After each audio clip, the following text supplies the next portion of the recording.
बच्चों, in the next 15 minutes we are going to decode its vocabulary, we are going to decode its meaning and poetic devices. You will have no trouble in your half yearly exam, I promise you.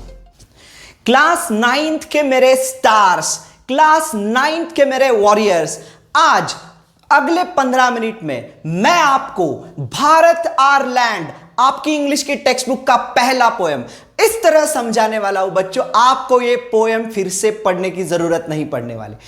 Hello everyone, this is Nilesh Patil sir, your English educator, and today we are going to study this beautiful patriotic poem from your English textbook Kaveri. Poem का नाम है Bharat our land. It's a beautiful poem. बच्चों, इस poem का central idea क्या है? यह poem एक पेट्रियोटिक ट्रिब्यूट है. ये पोएम एक पेट्रियोटिक ट्रिब्यूट है जो इंडिया की ग्लोरियस पास्ट को सेलिब्रेट करता है. ये पोएम सेलिब्रेट करता है हमारे हेरिटेज को, हमारी धरोहर को.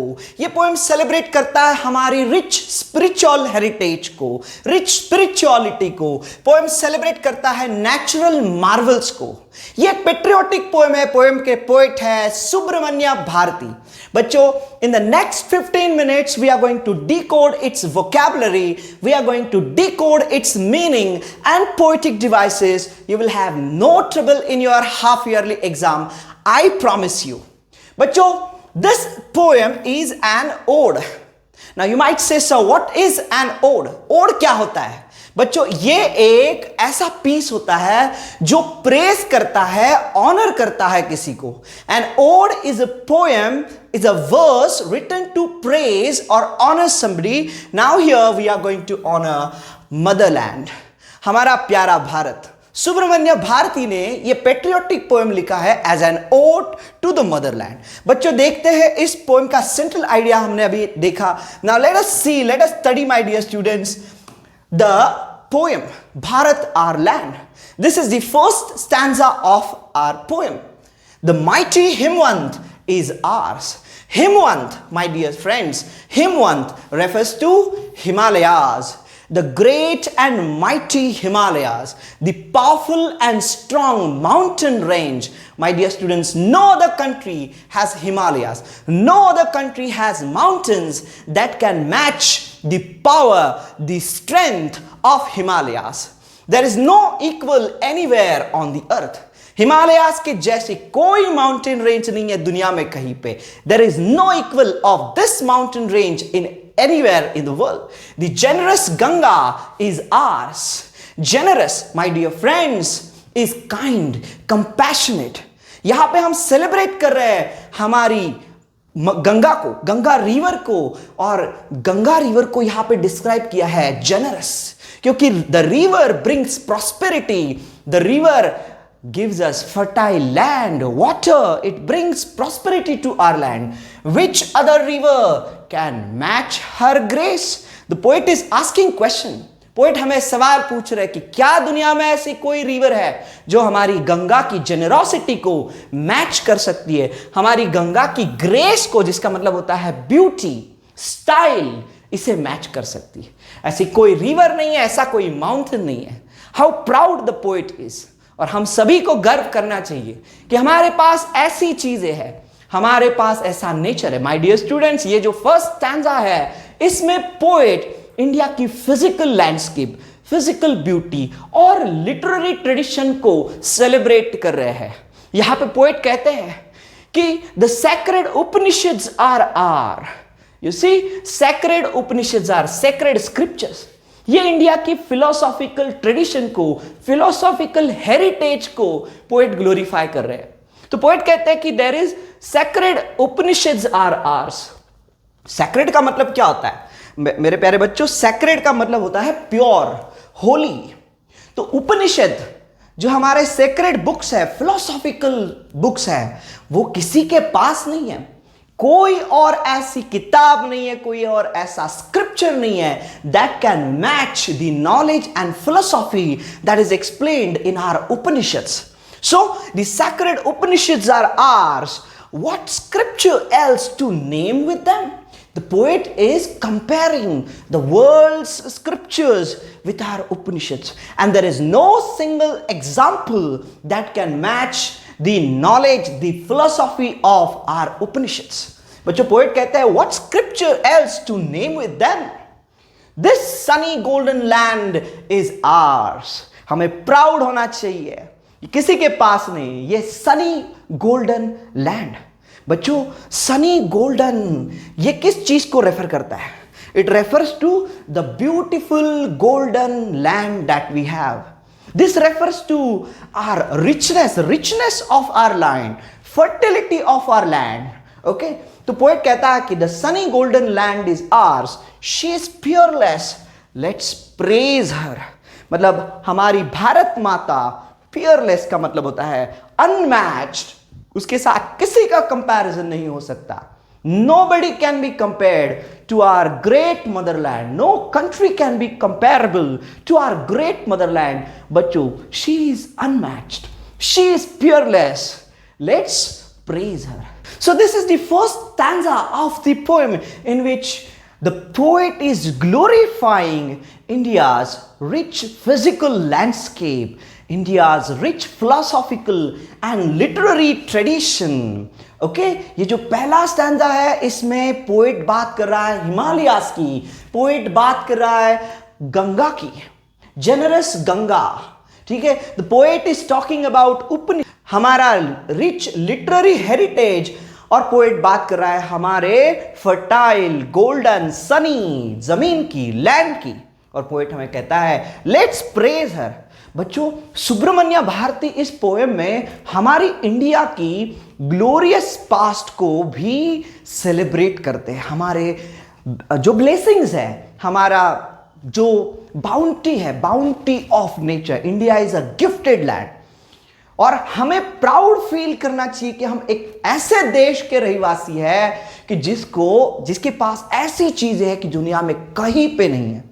There is no country in the world, no land in the world which can be compared to the glorious country, to the glorious history, to the glorious heritage, to the glorious past of our motherland, Bharat.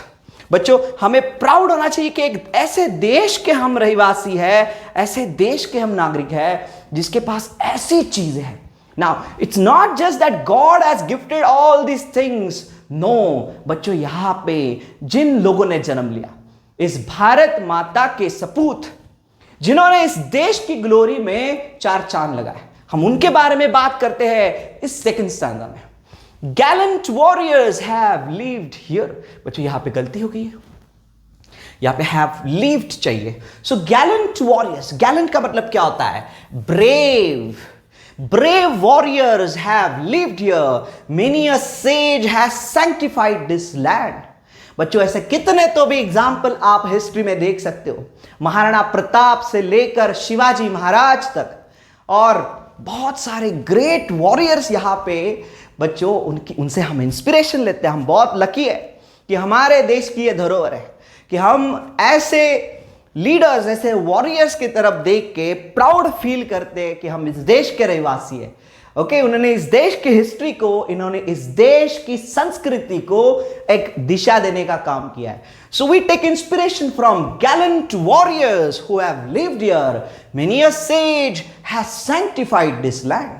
इस धरती को, इस जमीन को sanctify, purify, Holi किया है, purify किया है. किसने किया है? Sages.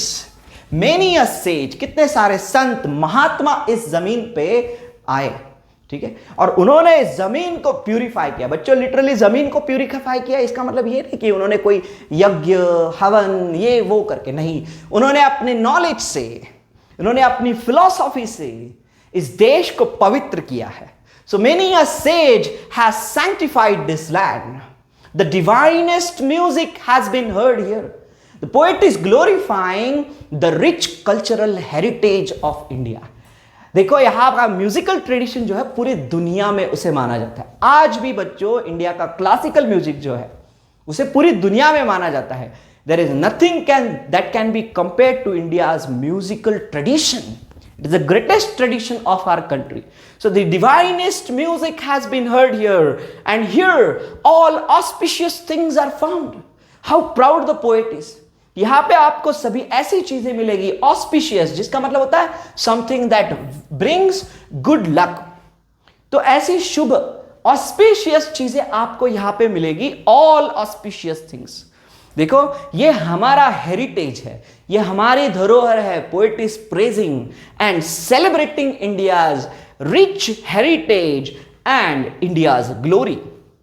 Here Brahma knowledge has taken root. Poet कहते हैं कि यहां पे ब्रह्म नॉलेज का क्या मतलब होता है बच्चों?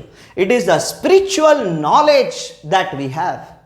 यस, यहां पे वो नॉलेज हम कह सकते हैं कि ब्रह्म नॉलेज का मतलब क्या होता है? Spiritual knowledge, some of the greatest knowledge, okay, that can be, यहां पे ओरिजिनेट हुआ है. ब्रह्म नॉलेज हैज टेकन रूट. यहां पे ब्रह्म नॉलेज जो है इट हैज टेकन रूट, जिसका मतलब होता है कि स्पिरिचुअल नॉलेज जो है यहीं से ओरिजिनेट हुआ. और and Buddha preached his Dhamma here. Buddha Gautam Buddha, the great Buddha, जिन्होंने बुद्धिज्म का एस्टैब्लिशमेंट किया. बच्चों, आज देखिए दुनिया की कितनी सारी कंट्रीज में बुद्धिज्म स्प्रेड हुआ है. हमें वी शुड बी प्राउड कि कितने सारे धर्मों की जननी भारत माता है. बुद्धिज्म यहां पे उसका बर्थ हुआ. बुद्धा प्रीच्ड का मतलब होता है टॉट. उन्होंने सिखाया. His Dhamma here. बच्चों, धम्मा का मतलब क्या होता है? धम्मा एक पाली वर्ड है. ये पाली ट्रांसलेशन है धर्मा का. धम्मा क्या है? Pali translation of dharma, the truth. तो बुद्धा ने लोगों को यहीं पे ट्रुथ बताया, सत्य बताया. ठीक है, बुद्धा ने बताया कि what is the cause of sorrow in this world. इस दुनिया के दुख का कारण क्या है, ये बुद्धा ने बताया. Buddha preached his dhamma here of hoary antiquity is Bharat.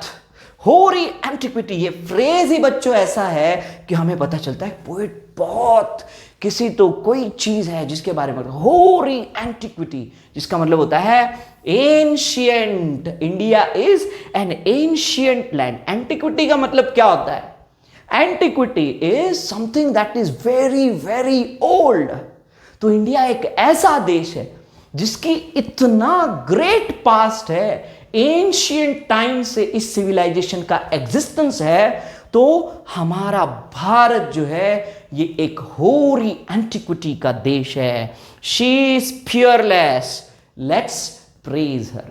हमारी भारत माता पियरलेस, इसका मतलब अनमैच्ड है, जिसके साथ किसी का कंपैरिजन हो नहीं सकता. लेट्स प्रेज हर. बच्चों, आपने देखा कि ये जो लाइन है, ठीक है, इसमें रिपीटेशन हुआ है. ये देखो, ये line, she is peerless, let's praise her. There is a repetition of this line. आप देख रहे हो कि स्टैंजा के अंत में इस लाइन का रिपीटेशन हुआ है. देखिए, पहला स्टैंजा था. इस पहले स्टैंजा में the last line is she is peerless, let's praise her. और ये जो स्टैंजा हमने पढ़ा, सेकंड स्टैंजा, उसमें भी हम देख रहे हैं कि यहां पे रिपीटेशन हुआ है. बच्चों, ये एक फिगर ऑफ स्पीच है. क्या आप मुझे बता सकते हो कि ये फिगर ऑफ स्पीच क्या है? कि जहां पे एक लाइन या फ्रेज ये रिपीट होती है इन द एंड. स्टैंजा की लास्ट लाइन जो है वो रिपीट होती है. क्या कहते हैं इसे, आप बताओ. If you know, type the answer in the comment section and post it. पर वैसे तो मैं आपको बताने वाला हूं. Let us talk about the poetic devices. बच्चों, इस पोएम में हम देख रहे हैं कि अलग अलग पोएटिक डिवाइसेस यूज हुए हैं और उनको समझना बहुत जरूरी होता है. बच्चों, अगर एग्जाम में आपको पूरे नंबर्स लाने हैं तो you should know the poetic devices, you should know the meaning of the poem and you should be able to frame answers in your own words. Okay, don't worry, मैं आपको सिर्फ poem नहीं पढ़ाने वाला, इसके जो क्वेश्चंस है वो भी कराने वाला. बच्चों, आई गारंटी आपने ये लेक्चर करने के बाद आपको इस पोएम के जो भी क्वेश्चंस में उसमें पूरे मार्क्स मिलने वाले. I guarantee. पर आपको क्या करना है? आपको लेक्चर ठीक से सुनना है. Take out your textbook, take out your notebook. आप जब लेक्चर देख रहे हो तो आपको नोट्स भी निकालने हैं. आपके अगर कोई क्वेश्चंस है, नोट डाउन कीजिए. Note down your questions and ask the questions to me. Yes, you can communicate in the comment section. बच्चों पोएटिक डिवाइसेस की बात करते हैं। देखिए पहला तो हाइपरबोले, ठीक है। बाय द वे इसका प्रोनाउंसिएशन हाइपरबोल नहीं है, मैं तो भूल ही गया, hyperbole. What is the pronunciation of this word? Hyperbole. Hyperbole का मतलब क्या होता है? Exaggeration to highlight a point और टू क्रिएट ड्रामेटिक इफेक्ट। कि यहां पे देखिए जब पोएट कहता है she is peerless, let's praise her. Poet कहता है, ऐसे कितनी सारी लाइंस है जिसमें एग्जैगरेशन यूज किया है, ठीक है। वहां पे देखिए, यहां पे आपका जो पहला स्टैंजा था इसमें तो देखिए there is no equal anywhere on earth. तो यहां पे भी एग्जैगरेशन पोएट ने किया है कि हमारी भारत माता की कंपैरिजन में उन्होंने क्या कहा है कि there is no equal. Bharat Mata ने यहां पे हिमालयास का कंपैरिजन किया है और उन्होंने कहा कि हिमालयास के साथ कंपेयर करने के लिए ऐसा कोई माउंटेन नहीं है पूरी दुनिया में, इस अर्थ पे कोई माउंटेन नहीं। तो ये होता है एग्जैगरेशन, ये होता है हाइपरबली। हाइपरबली का मतलब होता है exaggeration to highlight a point और an idea. You will find many other examples. इस पोएम में आपको बाकी के भी एग्जांपल्स मिलेंगे कि जिसमें पोएट ने क्या किया है, एग्जैगरेशन का यूज किया है। ये देखिए ये line, which other river can match her grace. Here the poet is asking question, क्या दुनिया में कोई ऐसा रिवर है कि जो हमारी जेनरस गंगा के साथ कंपेयर हो सकता है? ये देखिए ये line, what scriptures else to name with them. क्या उनके साथ हम किसी दूसरे स्क्रिप्चर को कंपेयर कर सकते हैं? So in all these sentences the poet is lines, the poet is highlighting India's glory, ठीक है। The poet is highlighting it, exaggerating India's cultural heritage. और इसीलिए हम क्या कहते हैं, ये क्या है? This is hyperbole. ये यहां पे मैंने एग्जांपल नोट किया है। ऑफ होरी antiquity is Bharat, okay, ancient है भारत हमारा, ओके। उसके बाद देखिए अलूजन, ये एक फिगर ऑफ स्पीच होता है जिसमें रेफरेंस होता है, reference to person, place, event और लिटरेरी वर्क। यहां पे देखिए उपनिषद को रेफर किया है, यहां पे हिमालयास को रेफर किया है, गंगा को रेफर किया है। देखिए ये line, mighty Himavant is ours, reference है। जब किसी प्लेस को, इवेंट को, कल्चरल एलिमेंट को रेफर किया जाता है पोएम में, उसे कहते हैं अलूजन। ये एक फिगर ऑफ स्पीच है। इस पोएम में आपको इसके बहुत सारे एग्जांपल्स मिलेंगे, ठीक है। उसके बाद देखिए यहां पे पर्सन को भी आप लोगों को एक काम करना है। मैंने अभी ये फिगर ऑफ स्पीच एक्सप्लेन किया, अलूजन क्या होता है मैंने आपको बताया, ठीक है। उसका मीनिंग यहां पे दिया है, मैंने आपको एग्जांपल दिया, mighty Himavant is ours, generous Ganga is ours. आपको ढूंढना है और एक एग्जांपल कि जिसमें किसको रेफर किया है, पर्सन को रेफर किया है। ऐसा एग्जांपल है? अगर है और आपको मिल गया तो आपको उसका आंसर देना है। Give the answer, type it, post it in the comment section. बच्चों ये क्वेश्चन जो है आपको ढूंढना है, अलूजन का एग्जांपल आपको ढूंढना है, ठीक है। उसके बाद देखिए रिपीटेशन, कुछ वर्ड्स का रिपीटेशन पूरी पोएम में बार बार हुआ है। क्या आपने नोटिस किया? Did you notice? यहां पे देखिए हियर, ये वर्ड कितनी बार रिपीट हुआ है? अगेन यहां पे हियर, यहां पे देखिए here Brahma knowledge has taken root, the divinest music has been heard here. By the way divine का मतलब होता है गॉडली, ओके। सो हियर यहां पे रिपीट हुआ। यहां पे पहली लाइन में गैलियंट वॉरियर्स हैव लिव्ड हियर, आप देख सकते हो। और उसके पहले स्टैंजा में आपने कौन सा वर्ड देखा? In the first stanza you saw the word ours, that is repeated quite a few times. तो ये होता है रिपीटेशन, ओके। बच्चों क्या आपको रिफ्रेन, अच्छा मैंने आपको तो वो सवाल पूछा था, आप में से किसी ने सोचा होगा और किसी को पता होगा तो उन्होंने आंसर भी दिया होगा कि रिफ्रेन क्या होता है। यहां पे हम देखने वाले अगला figure of speech, refrain. Refrain क्या होता है? इसमें रिपीटेशन होता है of a line in the end of the stanza. और आपको कंफ्यूज नहीं होना है रिफ्रेन और रिपीटेशन में। आप कहोगे सर रिपीटेशन में भी तो रिपीटेशन है, रिफ्रेन में भी रिपीटेशन है, कैसे पहचाने कि रिफ्रेन क्या है और रिपीटेशन क्या है?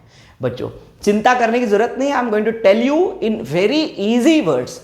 इन रिपीटेशन, रिपीटेशन में वर्ड्स रिपीट होते हैं और रीफ्रेन में फ्रेजेस या लाइन, पूरी की पूरी लाइन रिपीट होती है और वो रिपीट होती है in the end of the stanza.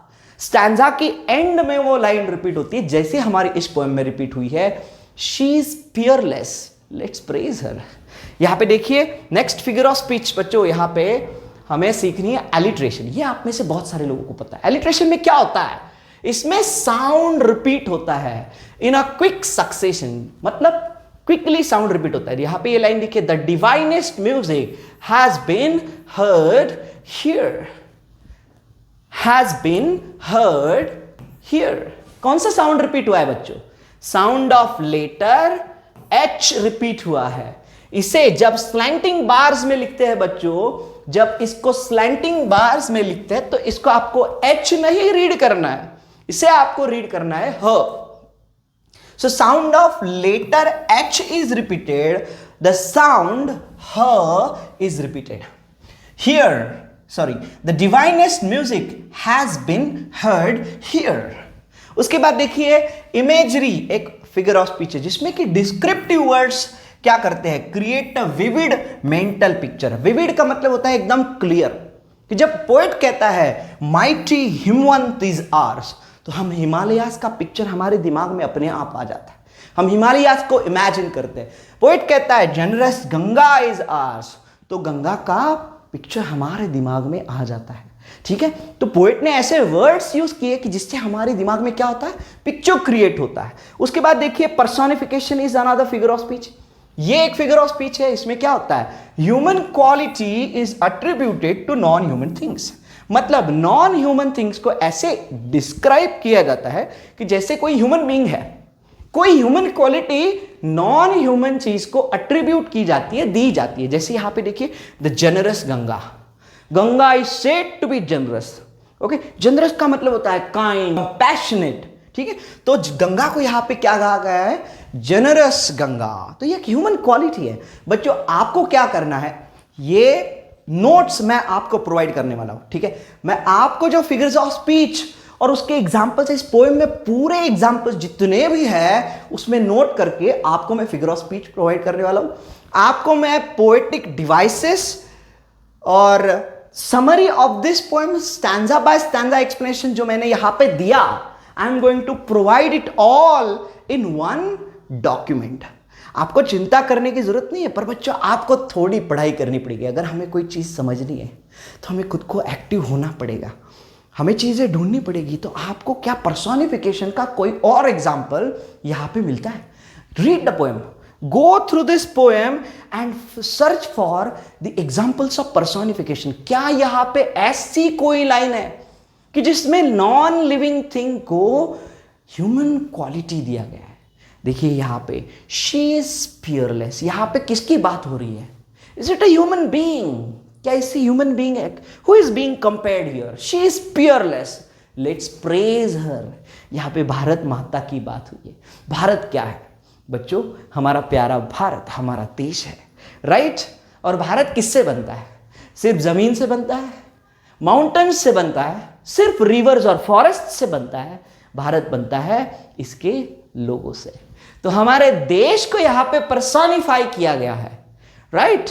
She is fearless, let's praise her. ऐसे एग्जाम्पल्स आपको ढूंढने बच्चों, मैंने यहां पे पूरी तरह से इस पोएम को एक्सप्लेन किया है, उसका मीनिंग भी आपको बताया। बच्चों आपको ये पोएम कैसे लगा, आपको ये एक्सप्लेनेशन कैसे लगा, आपको मुझे बताना है। ठीक है, अगर आपने इस चैनल को सब्सक्राइब नहीं किया है बच्चों, सब्सक्राइब कर लो, बहुत फायदे में रहोगे। आपको इस इंग्लिश की पूरी नोट्स, इंग्लिश का पूरा जो भी है कहीं पे देखने की जरूरत नहीं पड़ेगी, आपको पूरा एक्सप्लेनेशन यहीं पे मिलेगा। सभी चैप्टर्स एक्सप्लेन होंगे, सभी पोएम्स को एक्सप्लेन किया जाएगा। बच्चों आपको एंश्योर करता हूं कि इंग्लिश में कोई भी एग्जाम हो, आपकी हाफ ईयरली हो, यूनिट टेस्ट हो या आपकी फाइनल एग्जाम हो, पूरे के पूरे नंबर्स हमें लाने हैं। Okay, because it is not at all difficult, I am there with you, मैं आपके साथ हूं। अगर आपने इस चैनल को सब्सक्राइब नहीं किया है, सब्सक्राइब करो। अपने 4 दोस्तों को भी बताओ कि इस चैनल को सब्सक्राइब करें। वीडियो पसंद आया, एक्सप्लेनेशन पसंद आया तो आपको वीडियो को लाइक भी करना है और वो जो बेल आइकन है उसको भी हिट करना है। आज के लिए इतना ही। Thank you dear children.